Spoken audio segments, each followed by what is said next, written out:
Bismillahirrahmanirrahim.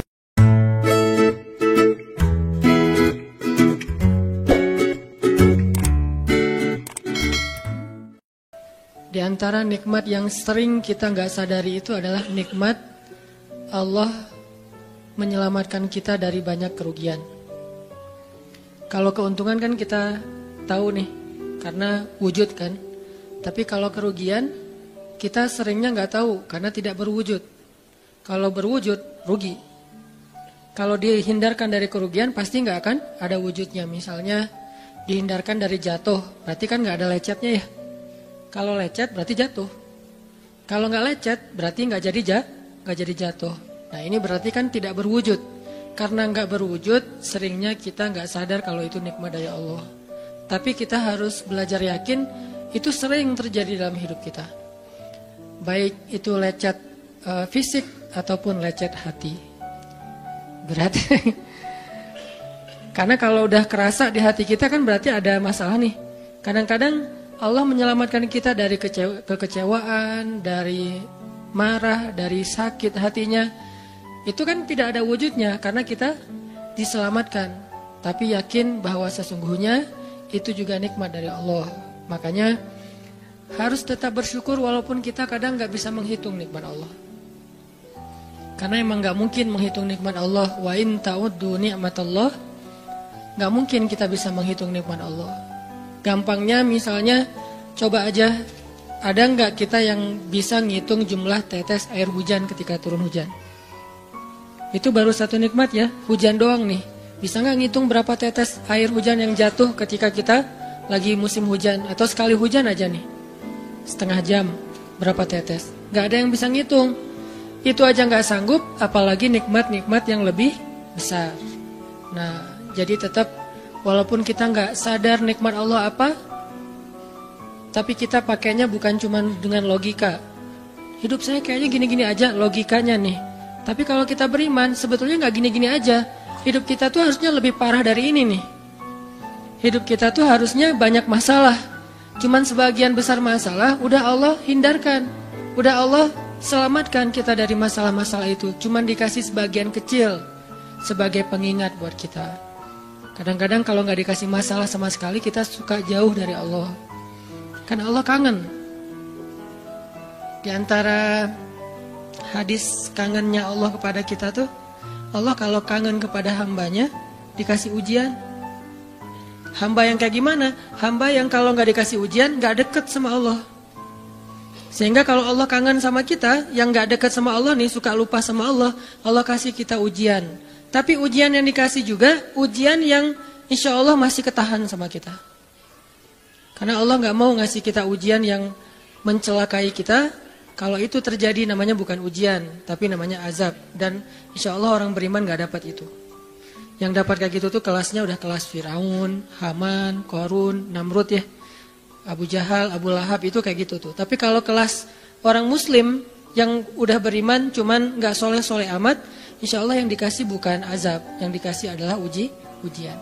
Kenapa? Allah kangen dengerin curhat kita di sepertiga malam.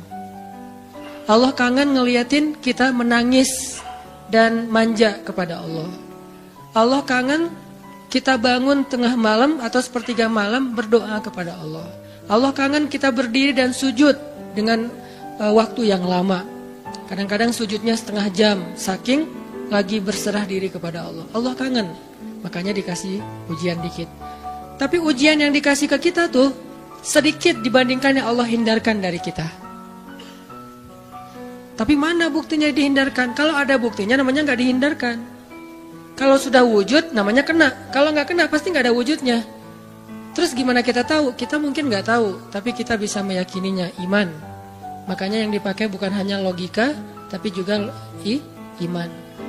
Karena Allah Subhanahu wa taala menyelamatkan kita siang dan malam. Kulla yaumin huwa fi sya'n. Itu ayatnya. Kulla yaumin huwa fi sya'n. Setiap hari Allah sibuk menyelamatkan kita. Salah satu tafsir dari kalimat fi sya'nin adalah Allah sibuk menyelamatkan kita. Setiap hari kulla yaum.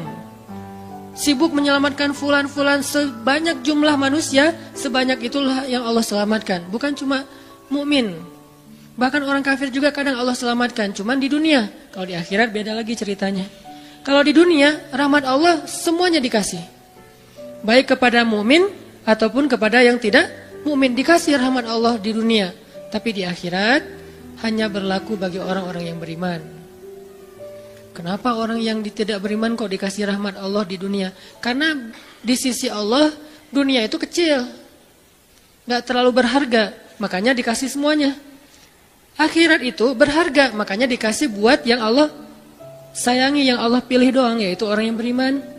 Jadi jangan sampai kita berpikir Allah tuh kayaknya gak fair, kok orang gak beriman dikasih rahmat di dunia? Karena dunia itu gak terlalu berharga di sisi Allah. Seandainya dunia itu ada harganya walaupun sebelah sayap nyamuk, gitu kan hadisnya, gak akan Allah kasih itu dunia kecuali kepada orang beriman. Tapi berhubung lebih ringan daripada sebelah sayap nyamuk, dikasih kepada semuanya. Ibaratnya kalau kita ngasih, kayak ngasih lagi jalan gitu ya, naik angkot misalnya, naik angkot terus sama istri nih naik angkot berdua. Terus pas turun angkot, harga angkotnya tuh misalnya 3.000, udahlah kasih aja 5.000. Karena 2.000 yang kita kasih, nggak mungkin istri kita komplain, kemarin aku minta nggak dikasih, nggak akan mungkin kan? Kenapa? Cuma 2.000. Tapi coba ngasih 100.000, beda tuh.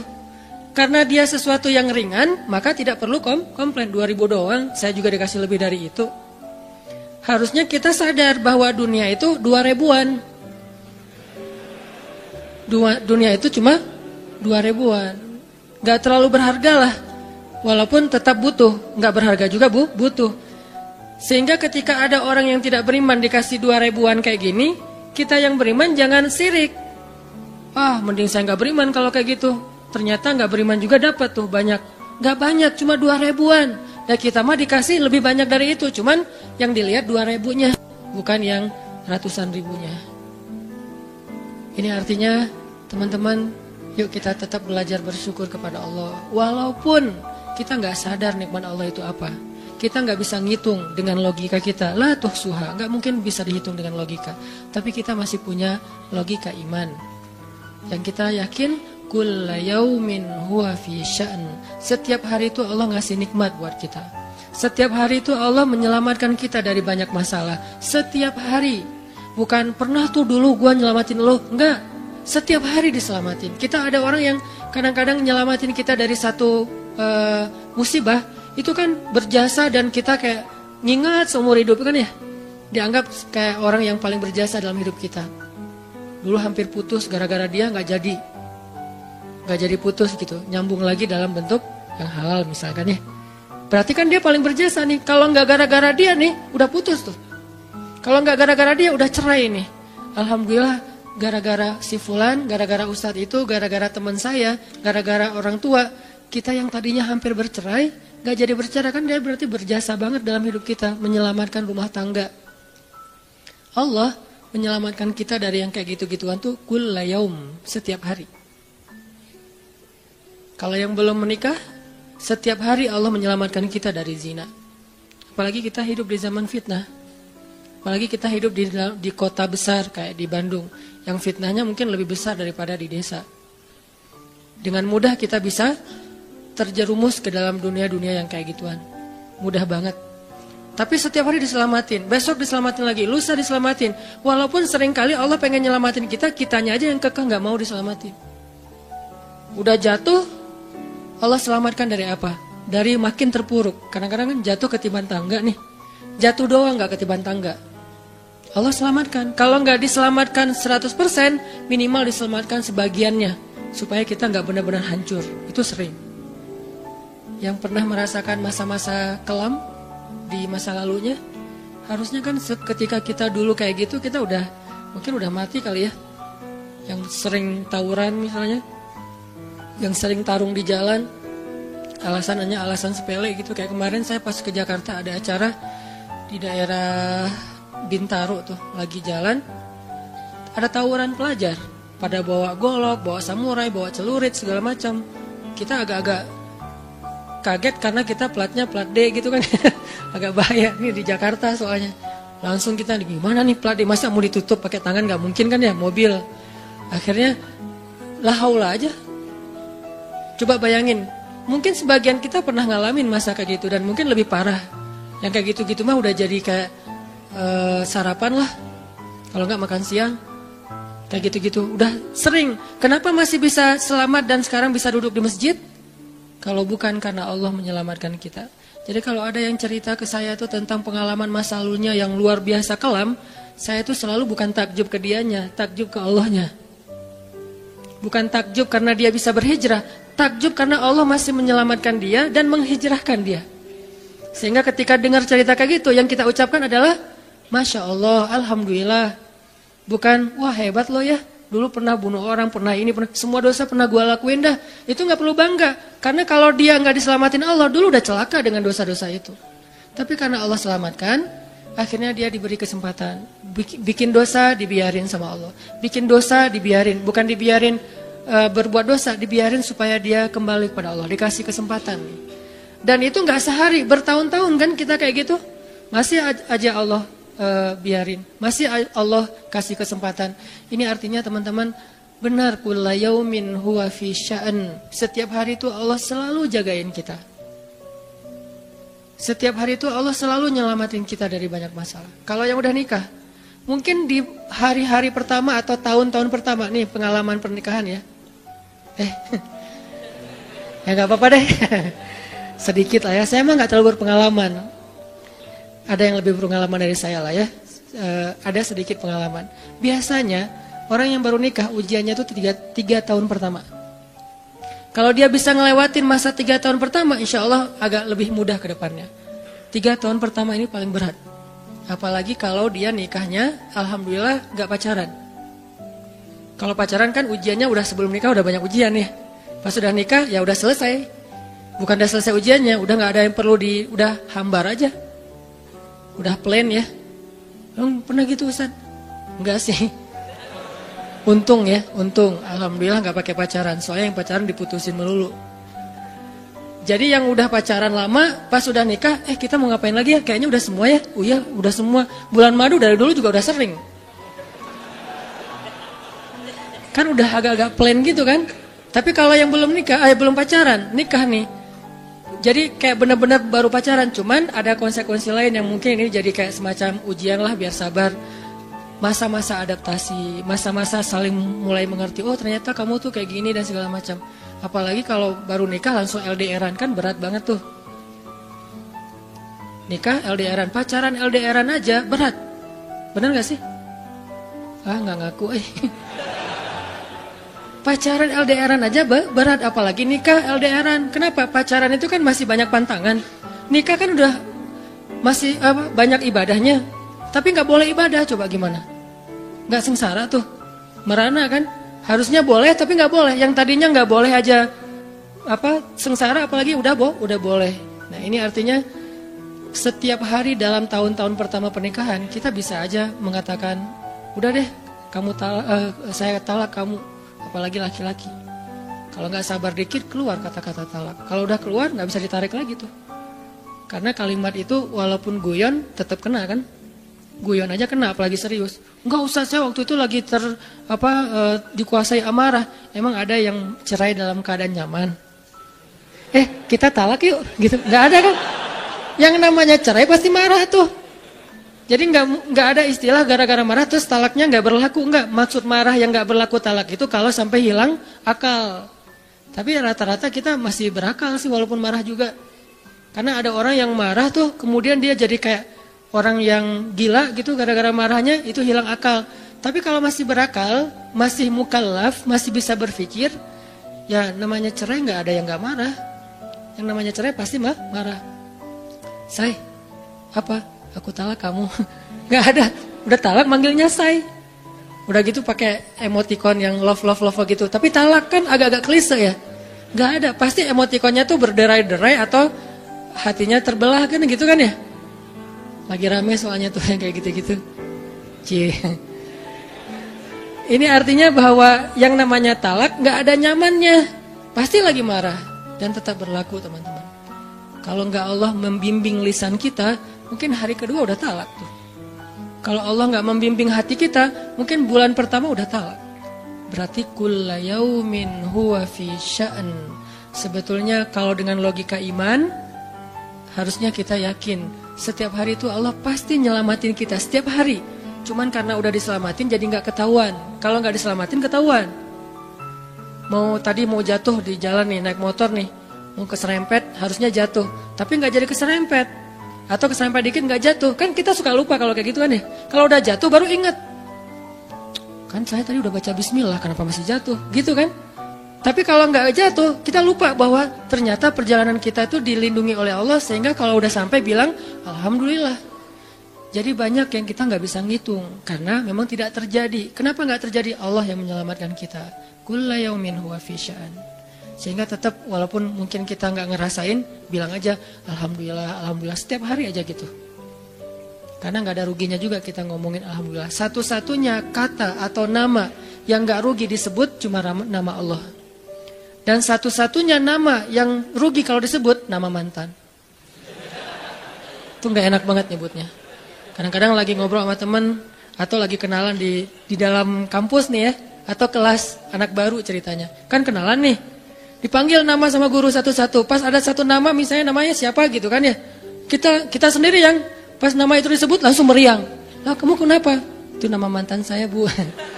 Kan suka gitu ya. Sampai ada nama jalan bisa buat dia kegeeran sendiri. Saya pernah di Masjidil Haram ada salah satu nama gate. Nama gate tuh. Bukan gate Masjidil Haram ya. Kalau gate Masjidil Haram semuanya nama cowok. Kan gak mungkin saya punya mantan cowok kan. Salah satu gate di hotel lah. Itu namanya tuh nama, pokoknya gak usah disebut, ketahuan ntar. Di stalking lagi ya. Ada salah satu gate di hotel besar kayak Zam-Zam Tower gitu. Gate-nya tuh namanya nama seseorang. Pas ngeliat tuh, hah, gitu doang. Coba bayangin. Nama aja bisa bikin kita calangap. Nama, coba. Jadi satu-satunya nama yang kalau disebut itu bikin kita gak nyaman, itu nama muatan.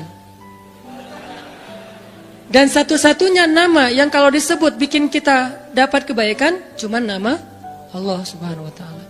Setelah itu baru nama Muhammad sallallahu alaihi wasallam. Makanya enggak ada ruginya lah bilang bismillah, innalillah, astagfirullah, masya Allah, subhanallah dan segala macam yang ada kata Allahnya. Sehingga Nabi bilang segala sesuatu yang di dalamnya ada nama Allah maka diberkahi. Dan segala sesuatu yang di dalamnya tidak ada nama Allah maka tercabutlah kebaikannya. Jadi nggak ada rugi. Sehingga sampai nama orang aja yang paling baik itu adalah Abdullah sama Abdurrahman. Walaupun manggilnya Dul, El, tapi tetap namanya bagus nih. Abdullah, Abdurrahman. Kepanjangan prolognya. Tapi ada hubungannya. Allah itu kalau kangen sama kita, Allah kasih kita ujian. Makanya jangan bikin Allah ngasih kita ujian kalau kangen, tapi ngasih kita nikmat. Kenapa Allah kasih kita nikmat? Soalnya kita udah biasa, nggak perlu diuji juga, udah tetap setiap malam tuh curhat sama Allah.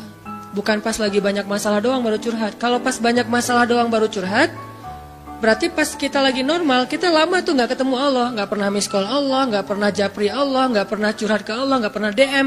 Kan Allah kangen nih. Kemana ya dia? Kok nggak pernah DM saya? Kok nggak pernah miss call saya? Kok nggak pernah japri ke saya? Padahal online-nya sering loh. Tapi kok nggak pernah ke saya? Nih online-nya masih apa nih? Kan Allah suka gitu sama hambanya. Walaupun dengan analogi sosmed ya. Tapi Allah tuh perhatian banget sama kita. Allah nungguin kita datang. Setelah sekian lama kita cuek sama Allah, tiba-tiba kita baru niat mau datang. Duh, udah lama juga ya saya belum japri ke Allah. Baru gitu doang, belum diketik nih, belum typing. Baru niat doang nih. Allah udah bahagia coba. Allah kok baik banget nih sama kita ya. Seolah-olah Allah butuh kita, padahal gak sama sekali loh. Ghaniyun anil alamin. Allah itu gak butuh kepada siapapun di antara hambanya. Gak butuh sama sekali. Tapi kayak seolah-olah Allah tuh yang butuh banget sama kita. Saking baiknya Allah. Allah itu raufun, rahimun, karimun, jawadun. Apalagi latifun. Nah latifun Allah tuh. Sangat pengen dekat sama hambanya. Itu Allah. Udah lama pergi nih. sibuk dengan semua orang dijapri, semua orang dia chat sampai tengah malam chat sama orang lain, tapi Allah nggak pernah dijapri. Allah tungguin.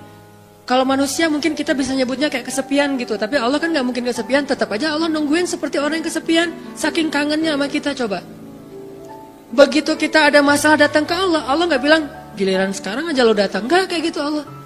Langsung Allah dekap, langsung Allah, ada apa hambaku? Hal min haja, apakah kamu butuh sesuatu? Hal min taib, apakah kamu mau diterima taubatnya? Hal min mustaghfir, apakah kamu mohon minta ampun? Allah tanya kepada kita setiap malam, dicuekin lagi, dicuekin lagi. Datang Allah ke langit dunia. Harusnya kan Allah suruh aja malaikat ya, malaikat kasih tahu ke dia supaya berdoa. Enggak, Allah yang langsung turun. Ibaratnya Allah yang ngejapri kita, enggak dirit juga. Setiap malam japri, setiap malam enggak dirit. Padahal online-nya, lasinnya tuh per setiap jam bahkan setiap menit dia online terus. Tapi yang Allahnya enggak dirit, ketimpa lagi tuh. Marahkah Allah? Enggak. Kalau Allah marah, pasti kita udah celaka dari dulu juga. Karena kalau Allah udah marah, maka perhatikanlah kaum-kaum sebelum kalian, kata Allah. Perhatikanlah kaum-kaum sebelum kalian, Ad, Samud, atau tokoh-tokoh sebelum kalian, Firaun, Haman, Namrud, dan seterusnya. Perhatikan kalau Allah udah marah nih. Berarti Allah belum marah sama kita. Tapi jangan sampai batasan waktu yang Allah buat itu kita lewatin, itu bahaya.